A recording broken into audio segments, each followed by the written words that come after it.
Welcome back, folks, to episode 126 of the Running Man Self-Regulation Skills Project podcast with me, your host, Dr. Armando Dominguez, PhD in health psychology, licensed professional counselor, and an adjunct professor at a local community college. What we're going to be discussing today has to do with subjective programming, but actually more specifically in the older term, programming our subconscious mind. Now, if we look at the advent of psychology within the last 150, 175 years, the conscious mind was something that Freud, the progenitor of modern psychology as we know it, was always paying attention to what was underlying in people's minds. So he talked about the conscious mind, that which we deal with our day-to-day experiences with and we're aware of and is consciously aware. So that means that's a superliminal level of consciousness, and that's below the limit or below that level of what we would call the demarcation line between conscious and unconscious. The subconscious mind is not completely asleep, but it's also part of us that's the most powerful. Whenever they show what we would call an analog or a picture that would be a metaphor for the mind, usually it's the iceberg, wherever we have a small tip sticking out of the water that could be enormous, and that could be our analogy for conscious capacity and IQ if you want. But the limit is that level of the water where we see the top, and we know that beneath the water, that surface level, subliminally, the subconscious mind is what exists, and that is the huge part of the iceberg that keeps it bouncing along in the water, but it looks much smaller up top because that's all that's showing beyond the limit or the level of water. But the subconscious mind is large and it's huge, and it's a perfect metaphor because the power of our subconscious mind is what we're going to be talking about today. And actually, we're going to do some methods today and actually work on some techniques that'll kind of give you a feel for the power of the subconscious mind and hopefully plant the seed of adventure, one that will allow you to proceed, of course, with caution and see what is it that your subconscious mind can do to serve you, to help you, maybe make you a better performer, make you remember better things, physically change your body, not making any promises or medical claims here in the sense of belief driving what we would call actual somatic change. And we've talked about placebo and nocebo effects, but this is very closely tied to that kind of belief that can be curative, but also healing, helpful in the sense we could increase power and capability and skills.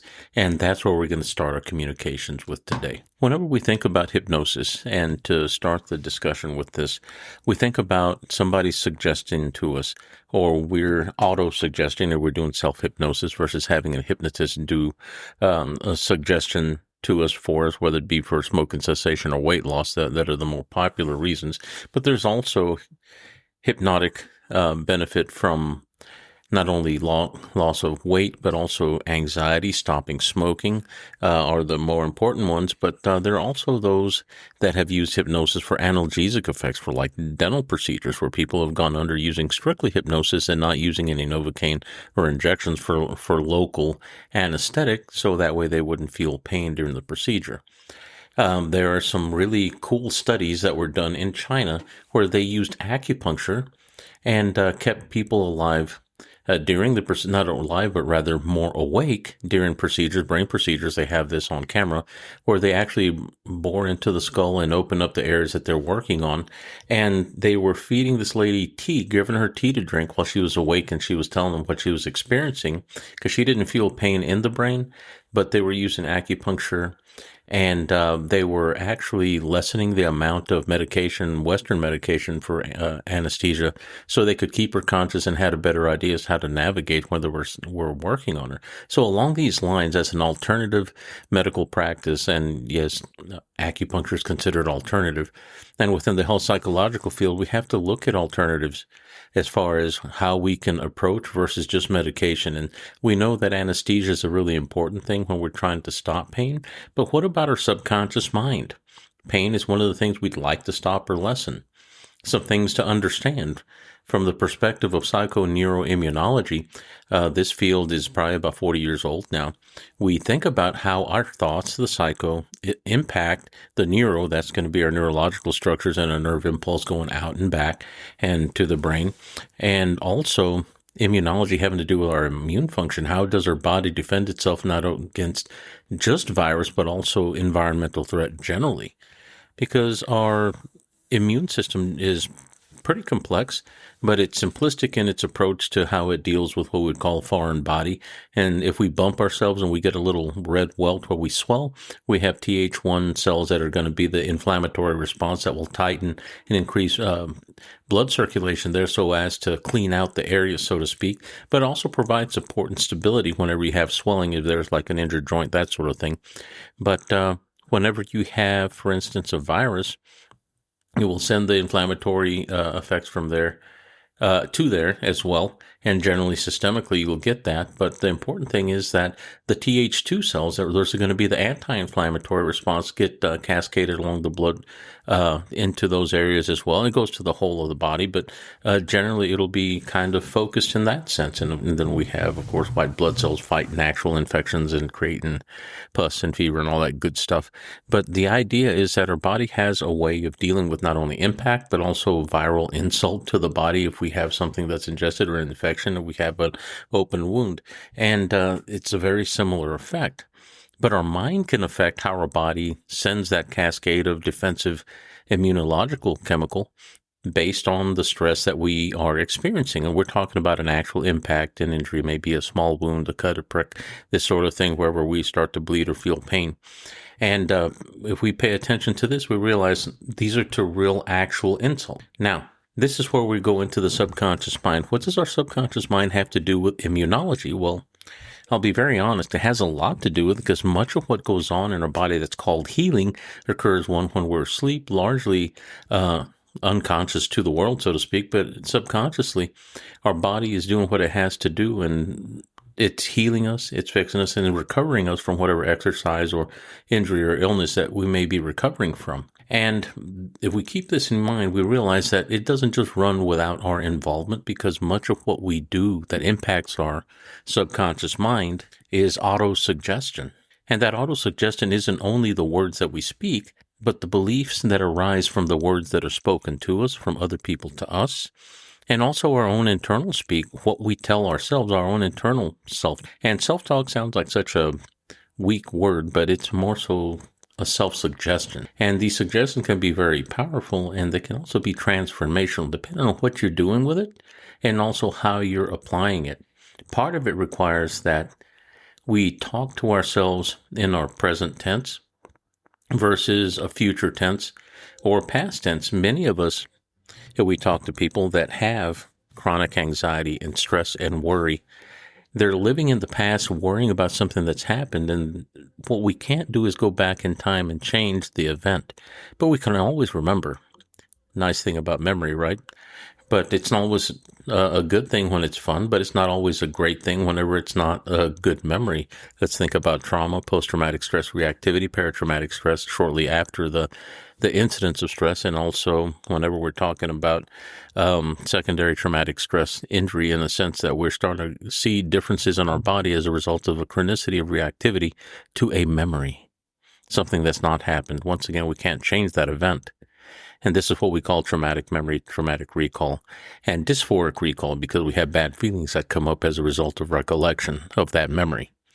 Now, that's a lot in a little bit, but we're going to be making this very simple once again, because I want to share some methods that are very useful. But we're going to play a game. We're going to play a game first. And this game is, well, how can I get my body to respond, one, quickly, and two, tangibly where I can feel it, and then determine whether or not there's a belief quality there, and we'll ask that question after the fact. So here is the exercise.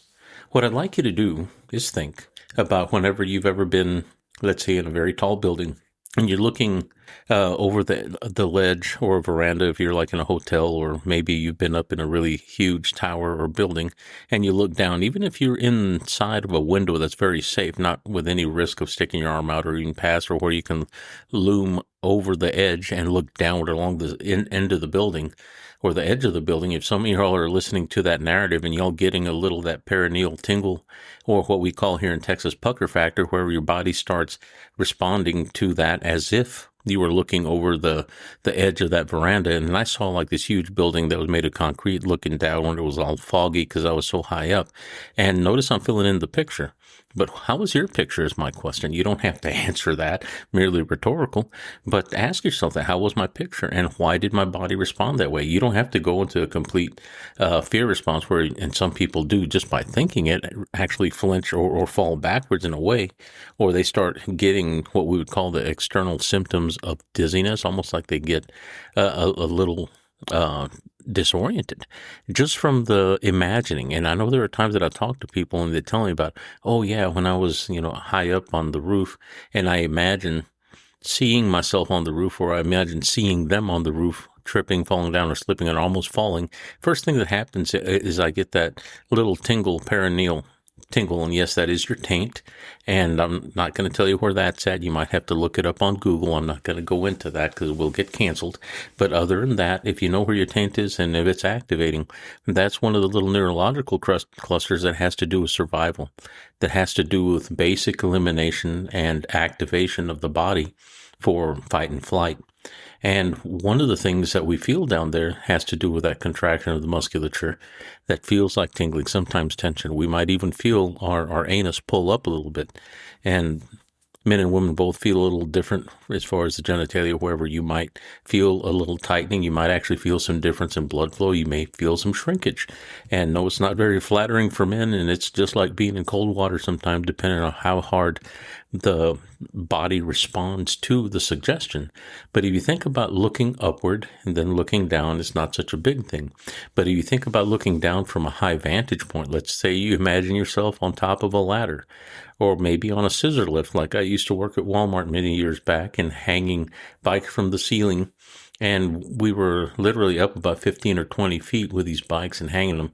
And knowing the height, there was always this perpetual awareness of making sure my feet were solid on the boards where I was standing on the scissor lift itself and rolling it forward very slowly, moving bikes up and down, up and down. You get used to it, but that never leaves you because that is a programming within a neurological wiring that says, danger, danger, don't fall over the edge. And it doesn't tell you in words, but your body knows. Heart rate goes up. You get a little more clutching and more apt to be holding on to the rails and edges. Rarely do you get somebody that's just absolutely comfortable and has no sense of falling.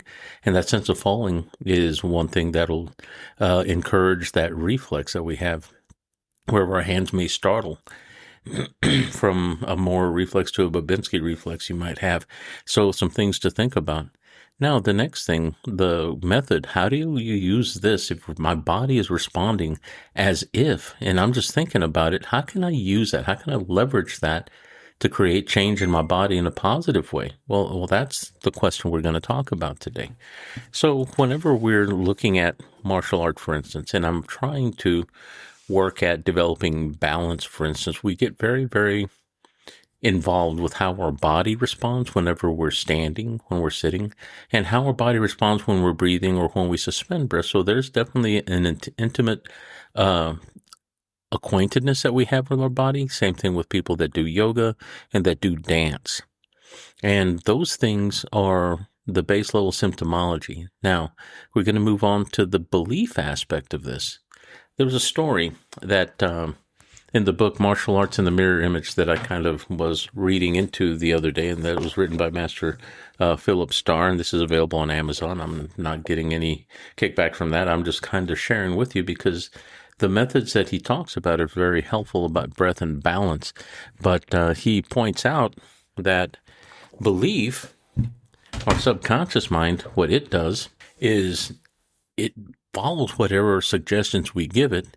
But time is a really important element, and he mentions in there that our subconscious mind, we can tell ourselves that, for instance, the example he gives of a young lady that's wanted to become a dancer, and I say young lady, she's a little girl, and a person goes by there for years and years because selling insurance to the farmer dad, and she's dancing, but she doesn't say, I am dancing, to the man that says, hey, what are you doing?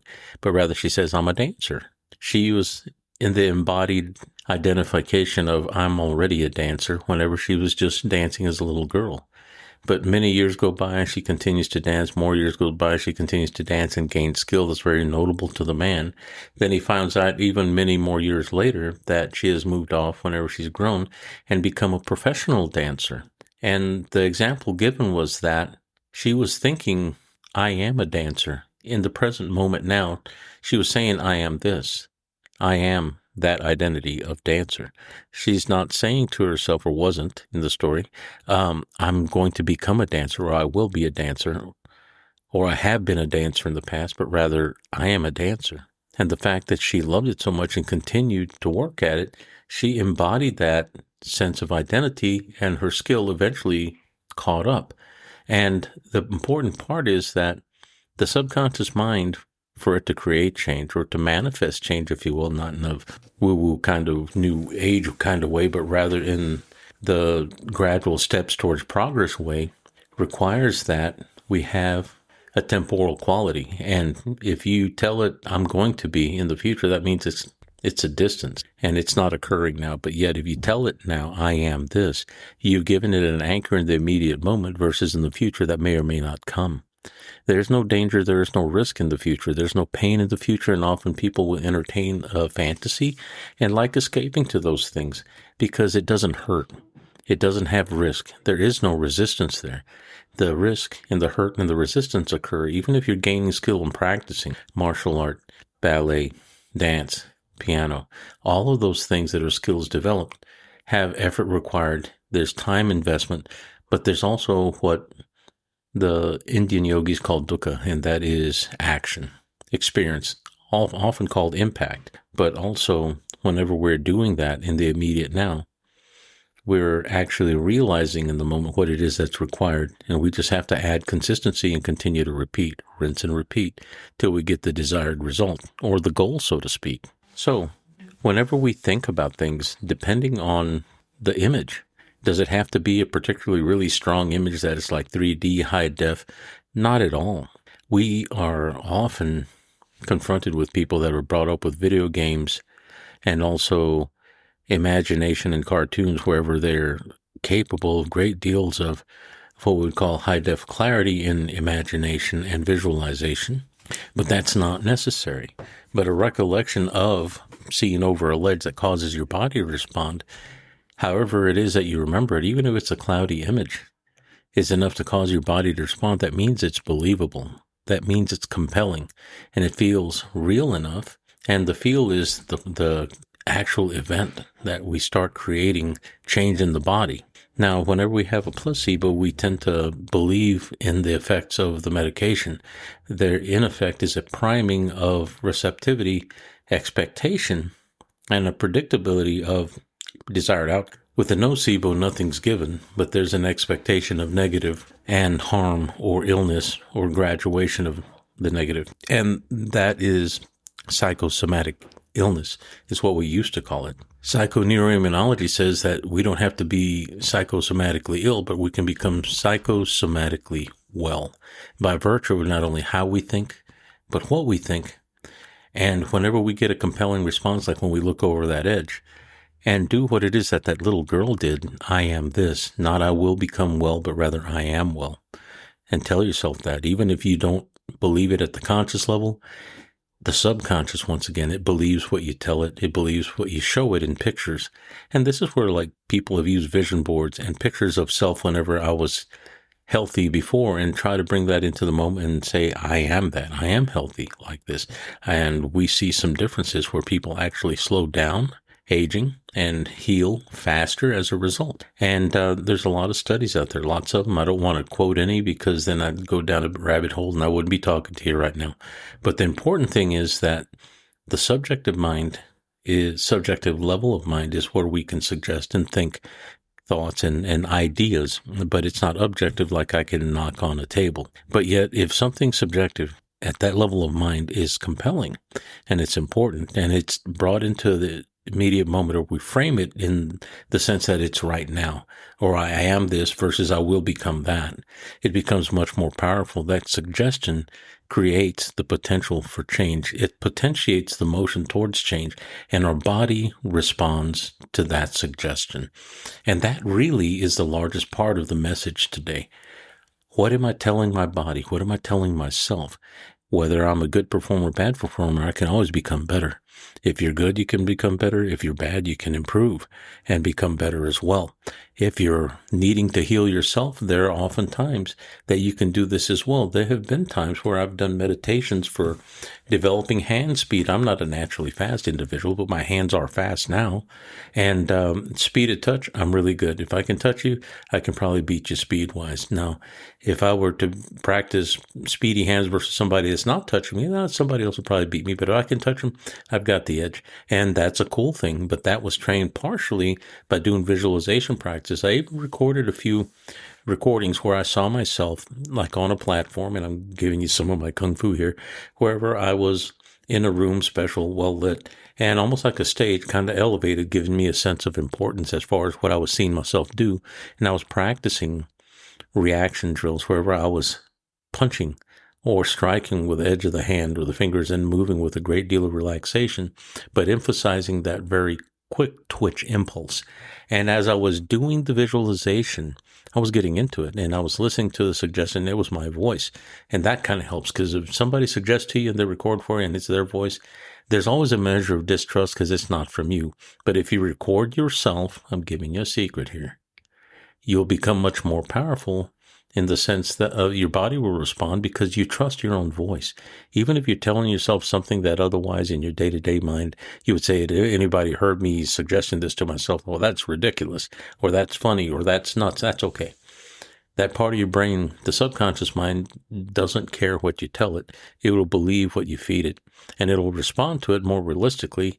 And how I was responding when I was hearing my own voice doing that, after a few moments of relaxation, I started noticing my arms and my legs, and even in my lower waist, I was feeling twitches of muscle where whenever I was doing the visualization of following, imagine yourself doing this or punching like that those muscle structures were firing as I was relaxed, almost like I was having little seizing events as I was doing that. So the body does respond based on a level of belief because it believes what it sees. It's not about convincing yourself.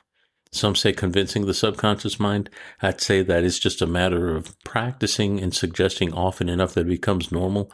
And the convincing happens that way. You don't have to convert it like one would from one religion to another, but rather convince it by it being a regular suggestion or a regular occurrence within itself. And then it starts to take it as, okay, this is an everyday thing. Just like that little corner that you turn every time you go to the restroom, it's a regular thing.